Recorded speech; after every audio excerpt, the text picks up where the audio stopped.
Welcome to the Grow Strong Leaders podcast. I'm your host, Meredith Bell, and I interview business leaders who are committed to their own growth and the development of everyone on their team. If you enjoy my podcast, be sure to subscribe and rate it on your favorite podcast platform. Welcome back to another episode of the Grow Strong Leaders podcast. Today, I'm going to talk about different ways that you can uplevel the way you serve others who are in your world, so you don't just surprise or delight them, you actually astonish them. I'll give you examples of some things that I've done, and as you listen, I want to encourage you to consider how you can apply some of these ideas in your own way with the people in your life. So the first one is a question that you can ask yourself before any conversation that matters to you. It might be with a prospective client. It could be with someone on your team. It could be with a family member. I guarantee you, you will have a different attitude when you approach the person by asking this question. How can I serve this person so powerfully that they never forget our conversation for the rest of their life? That question was in a book called The Prosperous Coach, and that chapter was written by Rich Litvin. As I was reading that book, that sentence, that question just jumped off the page at me because I realized the implications that it had. How can I serve this person so powerfully that they never forget our conversation for the rest of their life? What would that look like? Well, I'll tell you what it doesn't look like. It doesn't look like me talking about myself or what's happening with me, because that's not something they're going to remember forever. No, the focus is on them. How can I listen in a way that I can respond powerfully to them? Maybe to help them see something about themselves that they hadn't recognized before. They hadn't appreciated about themselves that I have seen and I've pointed out. Because what we're really talking about here is elevating that person in their own mind. They won't forget that. I want to share an example with you of what this looks like in action. It's been quite a while since I had a conversation with this person. She was formerly in a corporate job, and she had just left to go out on her own as a consultant. And she was expressing doubts to me about her skills, her abilities, her potential for success. This was our very first conversation, and we were just getting to know each other. And as I listened to her, I could pick up so many strengths that she was, in my mind, clearly overlooking. So I simply highlighted those for her and pointed out all the things she had going for her that she was discounting or just not seeing. Well, later that day, I got a note from her, and here's what she said. Thank you again for investing your time, your wisdom, and your heart today. I feel as if I have inhaled truth, and I can feel myself reframing. That in itself was heartwarming for me to hear, that I had had that kind of impact on her by listening and then responding with a highlight of her strengths. It got even better. 2 months after that, I got another note from her, and she said, I've been thinking about you a great deal lately. You'll never know how much mileage our one conversation has provided me. Now, understand the reason I'm sharing this with you is not to brag or try to shine a light on me and say, see how great I am. No, it's to stimulate your own thinking about how you might bring this kind of positive energy into a conversation with someone so that they feel that from you and it impacts them for a long time.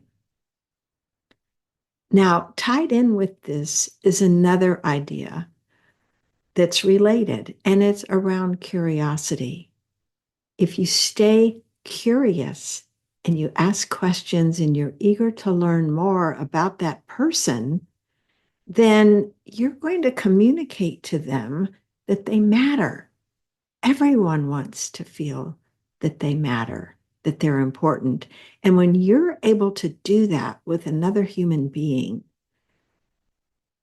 it's a tremendous gift to them. And you both win. And I'll share another quote with you that's from another one of my favorite books of one of my favorite authors, Steve Chandler, in his book, How to Get Clients. He devoted an entire chapter to curiosity. And when I read this passage, I realized there's magic in that. I had seen it, I had experienced it in the way I showed up with others, but he captured the essence of it so beautifully. I want to share it with you. Curiosity is the most powerful relationship creator in the world. It is an amazing mix of compassion and intelligence, commitment to understand and assist the other person. Curiosity is what is expressed, and love is what is felt. Just ponder that a moment.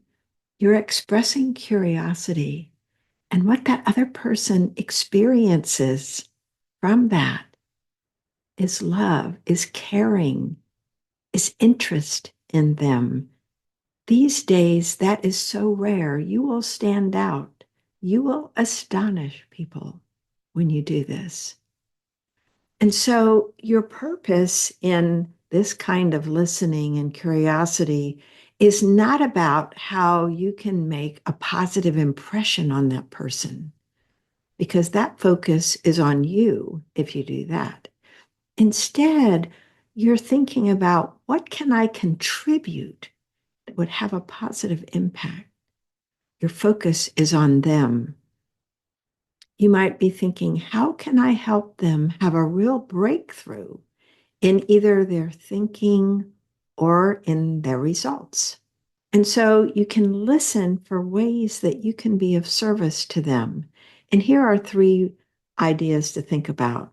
The first one is, what resources are you aware of that may address the very issue that they're discussing?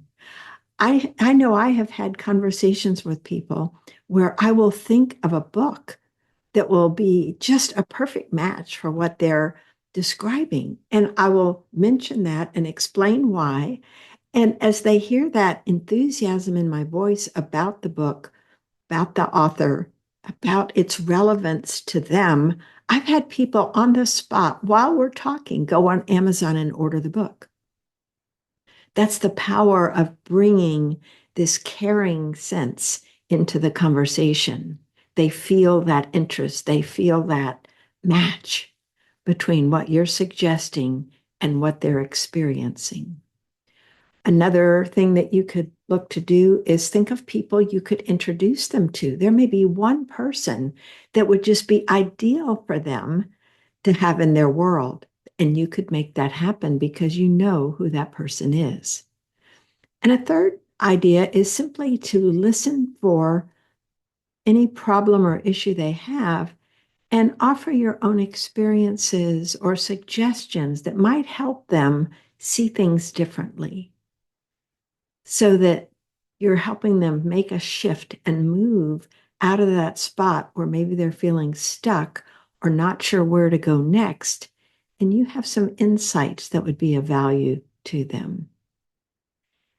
So the idea of serving powerfully, so they don't forget the conversation, and listening with curiosity for ways that you can serve them lead into this next area that I want to talk about, which is performing unexpected acts of generosity. And I'm not talking about giving someone a lot of money. I'm talking about things that you do that show them, wow, that was very thoughtful of them to think of me that way. No one else has ever done that. So here's a few examples. One is simply writing handwritten notes and cards. I've done this for years with different people that I've met, and we have authorized resellers who sell our products. And there was one gal who's retired now, but back when she was working with us, she was consistently one of our highest performers. And every quarter, I would send her a different kind of card expressing my appreciation. And she told me she saved every one of those cards. They meant a lot to her, they were a motivation to her. This is someone who was very highly motivated. She was a real hard, charger and had, you know, total confidence in her abilities. And yet, those cards meant so much to her that she saved them all. Never underestimate the impact that you can have on another person's life by a gesture like a card, like a handwritten note. Another thing you could do is mail a book or a set of books to someone in a special package. I've often sent copies of our books um, to people, and I wrap them with gold ribbon. I put a handwritten note at the top, and then I put them in a bright gold mailer. And so it stands out. It looks like a present, not just a book that was stuck in an envelope.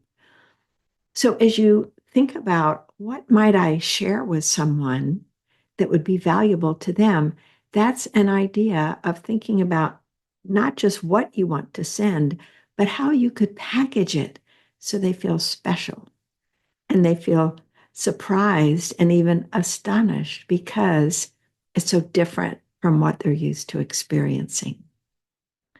A third act of generosity involves making introductions to people. And when you think about this, you've probably received introductions to lots of people over the years. Which ones really stand out to you? For me, it's the ones where they've given thought to what is it about me and the other person and why we should know each other. What I've learned to do is something that I like to call creating each person to each other. So it's helping them before they even meet or have the first conversation or exchange emails. They have an idea about who this other person is. They already like them. And it's because what I seek to include are two things. One, what are really standout strengths about each person and stating those. And then also explaining why I think they ought to know each other. What's the benefit? In some cases, it might be a guest to a podcast host. In another, it might be two people that could potentially do business together, benefit from knowing each other. So, giving a reason why, in addition to describing the strengths, just sets it up for them to take it to the next level when they have a conversation. So think about how can I up-level introductions that I make so that it really stands out for the people involved. Here's an example of a response that I got after making one of those introductions. Introductions are a real art form, and this one is a masterpiece. Thank you for the kindness and thoughtfulness that flow from your words. Way to recognize someone and astonish them is doing a post on social media about them. I'll share a quick example. Damon Limby has become a good friend. He's a podcaster. We've been on each other's shows, and I love the way he does his interviews.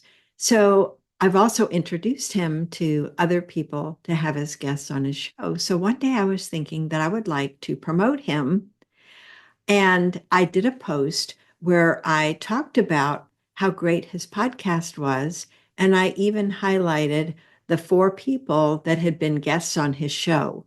So in that one post, I was able to recognize multiple people who are in my network and highlight the good work that they've done. Well, Damon had no expectation of that. He was astonished that I had done that. He hadn't asked me to promote him. It was just something that I was inspired to do one day. And so I did that. And he wrote a wonderful note to me in a comment at the post. And he also sent me an email later saying he had shared that with his whole team. So all of them were then inspired to think about how can we recognize people who are our clients, who are also on our team, who are vendors, other partners with us. How can we highlight the good work that they're doing? That's truly a way to astonish others when it's unexpected, especially. And the final thing I want to share about astonishing people is the way you can express appreciation to them. Several years ago, I was involved in a marketing group called GKIC, which was for entrepreneurs and business owners. And the president at the time was Bill Glazer. And I always made a point at the conferences to go up to him and point out things that I liked about the conference, a speaker perhaps, or something special that he had done, because he was a masterful organizer of this event. And I remember one time after I did that, he looked at me and he said, "Gee, could you call me every day and tell me these nice things like this? I really love how positive you are." You know, it's interesting because Bill Glazer was, by all accounts, a very successful man. He was a multimillionaire at the time. You wouldn't think that he would need that kind of acknowledgement, but he did. And the fact is, we all value and appreciate that. Well, later that summer, I opened up my monthly newsletter, and there on a full page of the newsletter was a reprint of a card that I had sent him and his team as a thank you after the conference. It had the cover of the card and then the message that I sent inside. And I was surprised myself at him doing that. And then I realized, okay, why did he pick this card? I'm sure he had lots of thank you cards from people. One of the things I had done was listed specific takeaways that I had that had been valuable to me. And so it not only, I'm sure, made him and his team feel good, but also it ended up being a marketing tool for him because I had laid out why somebody should go to that conference. It didn't stop there. He invited me to speak later that fall at one of their events. So I was able to get in front of 900 entrepreneurs. It's this cumulative effect of acts of generosity with no strings attached that can make a difference in the relationships that we build, how unforgettable you are, not because you're trying to impress, but because of your focus on that other person and what you can do to elevate their lives. So, my call to action for you is to think about who in your life could you uplevel the way you interact with them? How can you apply any of these ideas that I've shared with you here and use them in your own unique way to astonish others so they feel your curiosity, they feel you're caring about them, and you deepen the relationship with them. And the benefit to you, besides doing good like that, is you elevate your own opinion of yourself.